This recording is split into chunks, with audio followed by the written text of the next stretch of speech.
요한복음 10장의 하반부는 요한복음에서 거의 5장부터 시작된 예수님께서 유대인들과 논쟁의 마지막 부분이 기록되어 있습니다. 그러니까 논쟁에 고조된 부분이죠. 그러니 우리에겐 별 듣기 좋은 듣고 싶은 그런 가르침은 계속 없는 거죠. 듣기 좋은 구절을 따로 포장하지 않는 한. 저희가 이제 10장 전반부에 유대인들이 예수님을 미쳤다고까지 여긴 것을 보았습니다. 그리고 이제 저들은 예수님을 돌로 치려고까지, 그리고 예수님을 신성모독하는 이로 여기기까지 하는 것을 보게 되는데요.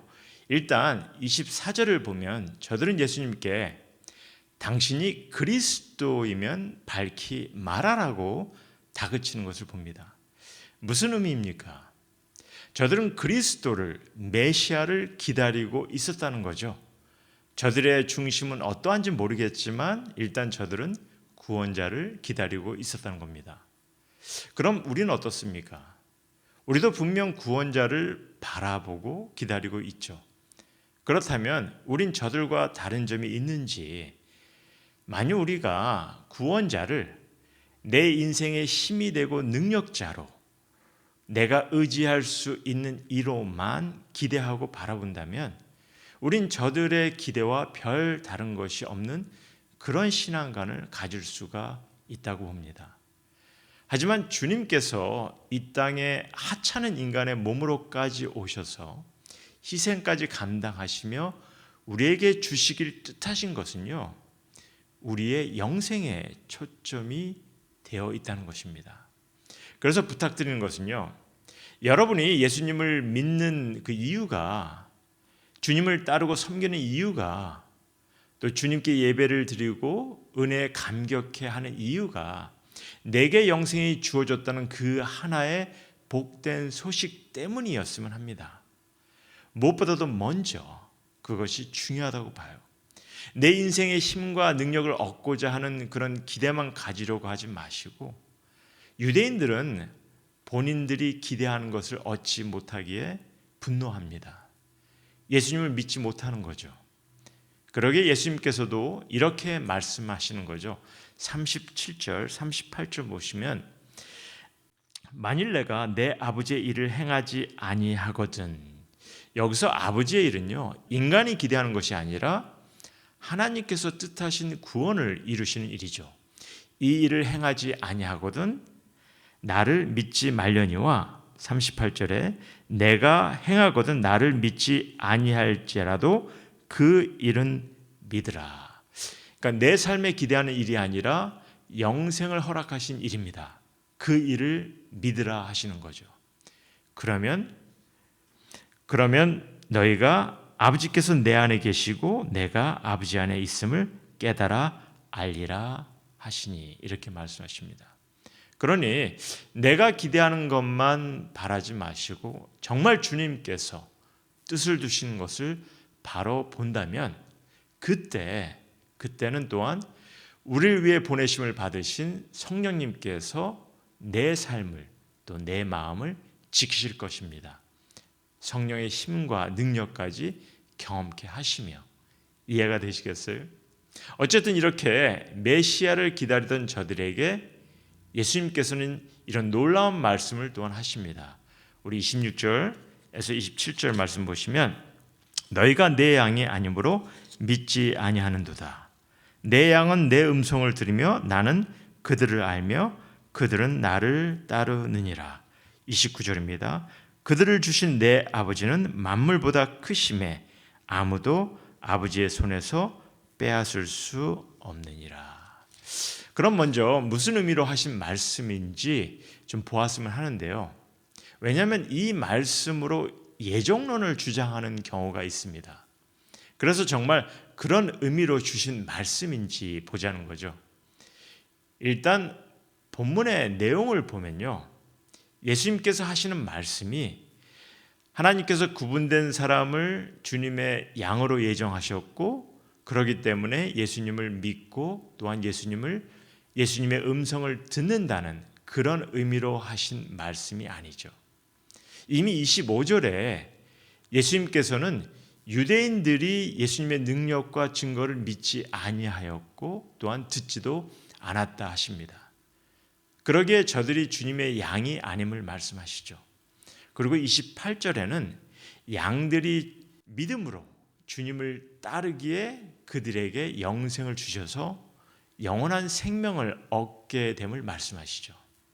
그리고 이를 위해 29절에는 하나님 아버지께서 그들을 주신다 하시는데, 하나님께서 주시는 이들은 여러분들 에베소서에서 설명하는 것처럼 늘 복수형으로 표현이 되고 있다는 것입니다. 하나님께서 주시는 이들입니다. 그러기에 하나님께서 주신 이들이란 에베소에서 하나님께서 예정하시는 이들과 같은 표현으로 볼 수 있고요.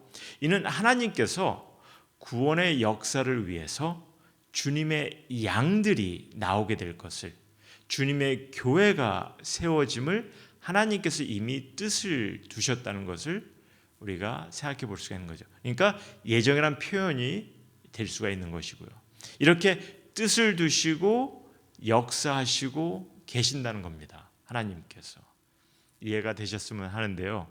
어쨌든 이제 주님께서 하신 말씀으로 다시 돌아간다면요, 이제 너무나 놀라운 말씀인데 주님은 계속해서 또한 무엇을 강조하고 있느냐? 아니, 강조되는 것이 딱 한 가지가 있는데, 좀 전에도 보았지만 영생이 주어진 이에게는, 즉 이미 영생이 주어진 이들이죠. 그들에게는 믿음 안에서 이제 아무도 주님의 손에서 빼앗을 자가 없다는 것을 말씀하고 계십니다. 그 아무도. 그러니 이 말씀은 모든 신앙인들에게 너무나 감격스러운 말씀인 거죠. 그래서 묻습니다. 우리 성도님들에게도 이 주님의 말씀이 여러분 삶에 감격과 놀라운 소망을 부여하고 있는지 묻는 겁니다.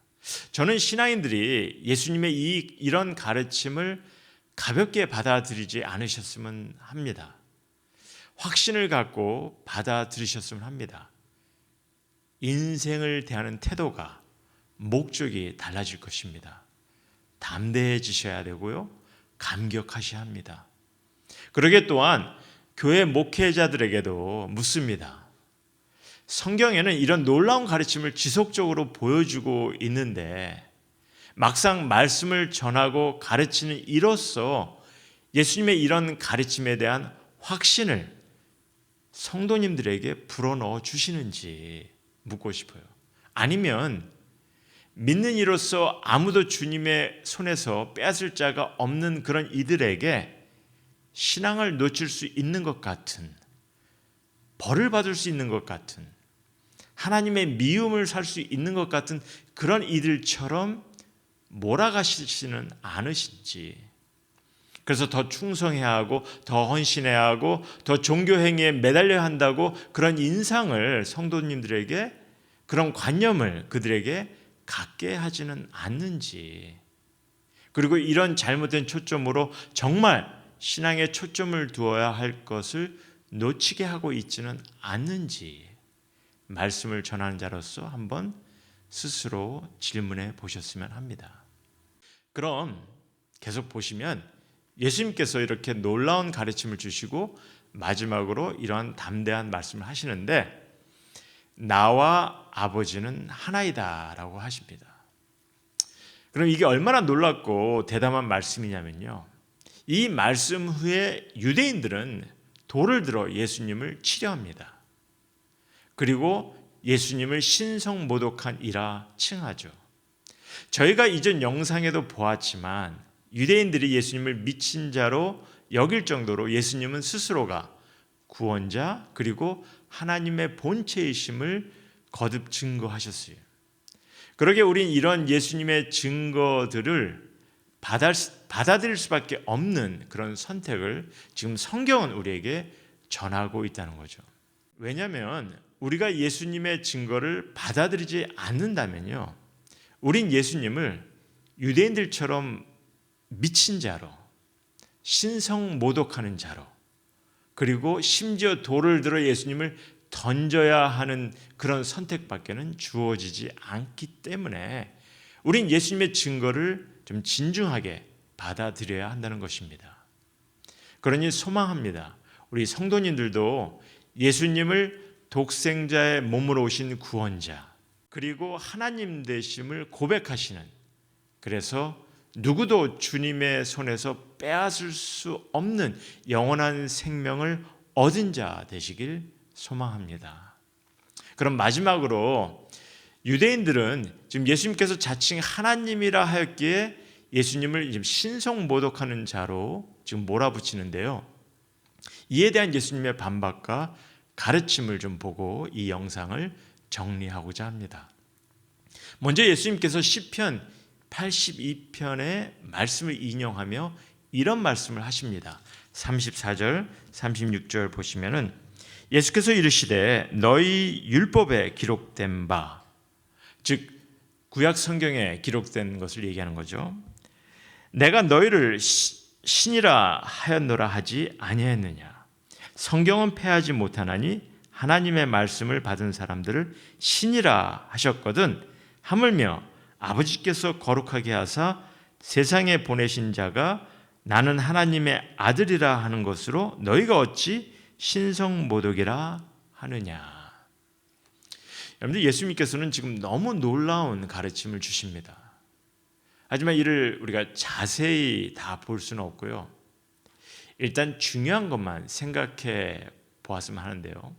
먼저 예수님께서는 시편의 말씀을 통해서 하나님께서는 우리 인간을 신과 같은 존재로 여기신다는 거죠.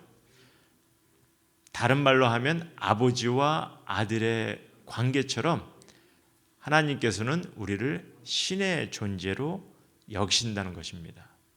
다만 시편의 말씀처럼 우린 악한 죄인이 되어 이제 죽음의 심판을 받은 자가 되었음을 말씀하십니다.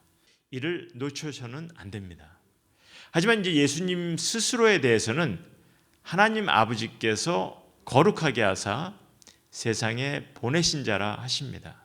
그러기에 스스로 하나님의 아들이라 하시며 유대인들이 갖고 있는 신성모독이라는 관념이 얼마나 잘못 갖고 있는 생각인지를 꾸중하십니다. 성도님들은 하나님의 뜻을, 그리고 예수님께서 이 땅에 오신 이유를 어떻게 보십니까? 여러분 삶에 축복을 받고 인생의 힘이 되고 인생의 모든 문제를 해결하실 수 있으신, 나의 건강을 지키시는 그런 분으로만 여기십니까? 잘 들으시기 바랍니다. 이런 것에 대한 초점은 세컨더리여야 합니다. 갖지 마시라는 것이 아니라 먼저 진정 하나님께서 뜻하신 것을 먼저 인식하셔야 한다는 거죠.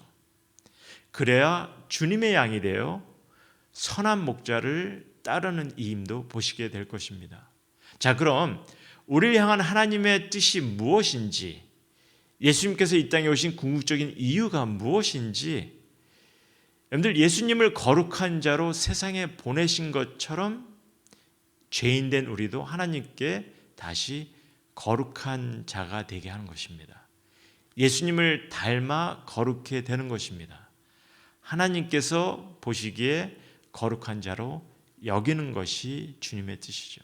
단 여러분이나 제가 거룩해 되는 것은요, 그 어느 누구도 스스로 이룰 수 없는 거죠. 우린 무슨 수를 써도 무슨 선행을 해도 스스로 거룩해 될 수가 없습니다. 없어요. 우린 성화할 수 있다? 무슨 의미인지 잘 생각하셔야 합니다. 그래서 기회가 된다면 거룩에 대해 다음에 자세히 나누었으면 합니다.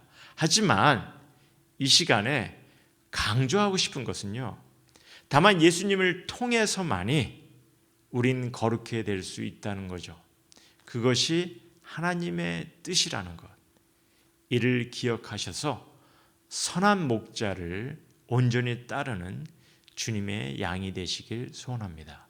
이제 유대인들과의 논쟁 이후 이제 새롭게 전개되는 내용이 11장부터 시작이 됩니다. 묵상해 보시고 함께 나누기로 하죠.